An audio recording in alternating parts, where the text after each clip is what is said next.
Star Trek Picard Season 3, Episode 10, titled The Last Generation. And the episode starts out with some creepy, eerie Borg music within a simulated Starfleet Delta symbol. Oh no!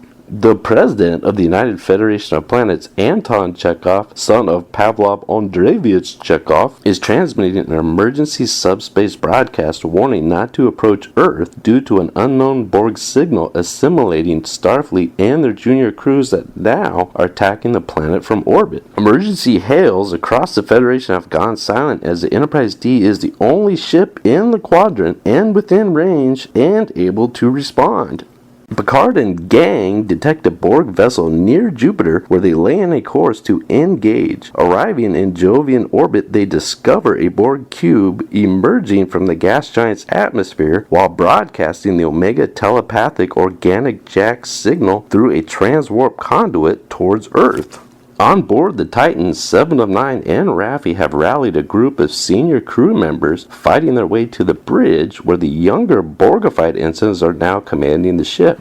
The senior team storms the command deck and 7 of 9 has a modified transporter device rigged through a phaser rifle. As she beam blasts each one of the organic Borgs off the bridge and into the transporter bay, remotely locking them in behind the blast doors. Taking the command stations, they can't take control of the ship's functions until they figure out a way to disengage the onboard computer from the Borg's automated fleet formation network.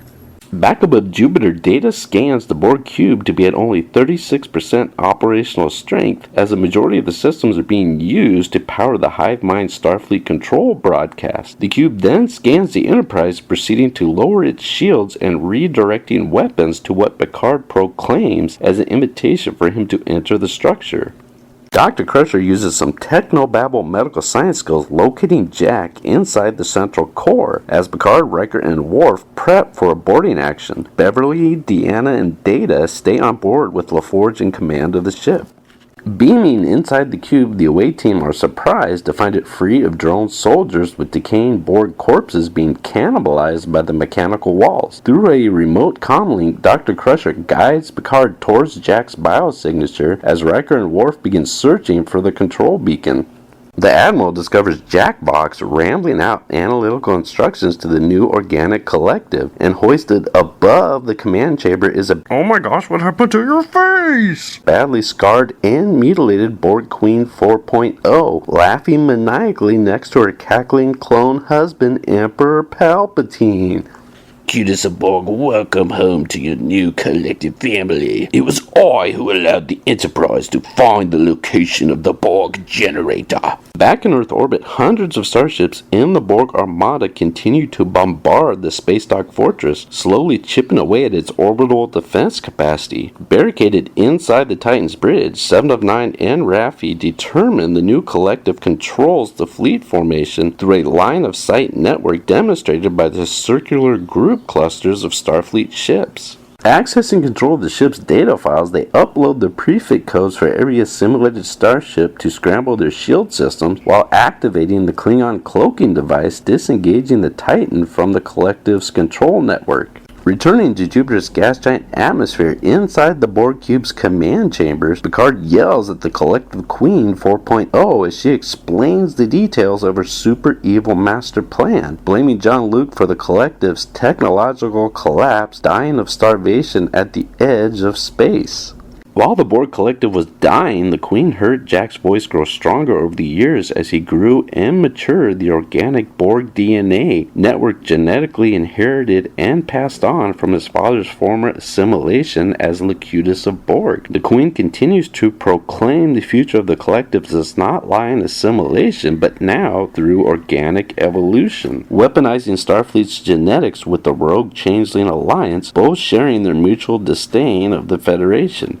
After the Borg Queen finished her bravado on Picard, she designates the Enterprise and crew as a hostile threat marked for elimination. Worf and Riker find a central access node searching for the mega transmitter to upload the beacon's coordinates and broadcast emitter frequency to the Enterprise. Then crusty old Borg drones start activating from their pods. Worf gets hit by 2 of the drones' disruptor fire, and he's either wearing some type of advanced body armor or the Borg's weapons is at low power power and defective. So Riker gets a hand phaser out of Worf's bat lift and he takes out the two Krusty Clown Borg drones. The cube's outer defenses, of course, now also decide to target the Enterprise, inflicting multiple hits as the Galaxy class performs a Glamour Battle OP flyby of phaser rays and photon torpedoes. Because obviously the Borg Queen just figures it out that the Enterprise been Destroyer's super duper transmitter, because why did you invite him here in the first place? The bridge crew received the cube schematics from Worf and Riker showing the Mega Control beacon located on the central core structure with an access tunnel of extreme difficulty level of trench run maneuverability.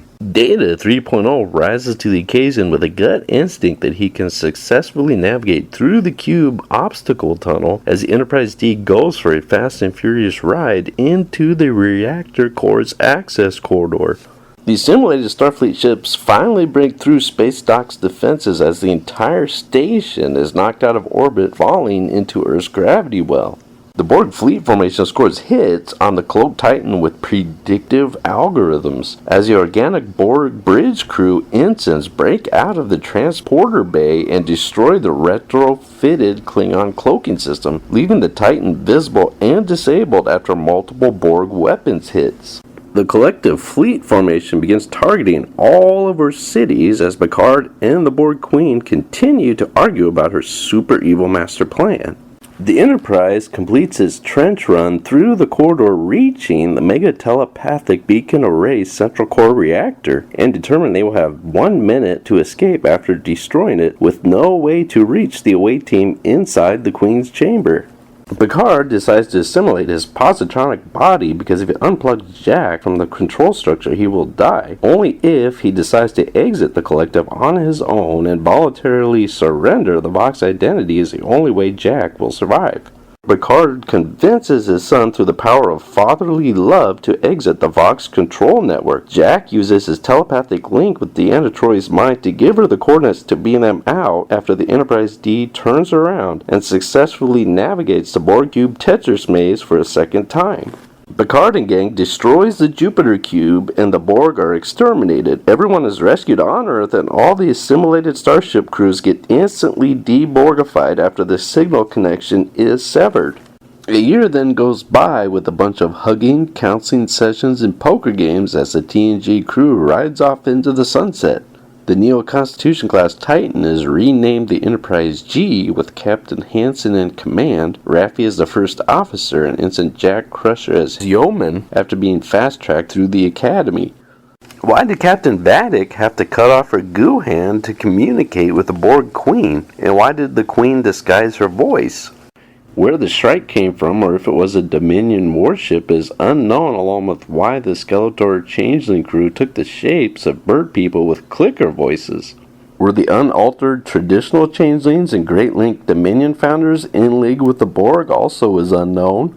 Why did the Borg Queen 4.0 reveal her location inside of Jupiter's atmosphere to Picard? Why didn't the Queen invite Picard to bask in his failure after the Frontier Day battle? If Earth falls to the Borg, why does that mean the whole galaxy is doomed? How did Earth's space dock get saved when it was literally blasted out of orbit and falling towards the atmosphere? There you have it, ladies and gentle nerds, the Picard Season 3 series finale. Thanks for watching, and don't forget to always hit engage!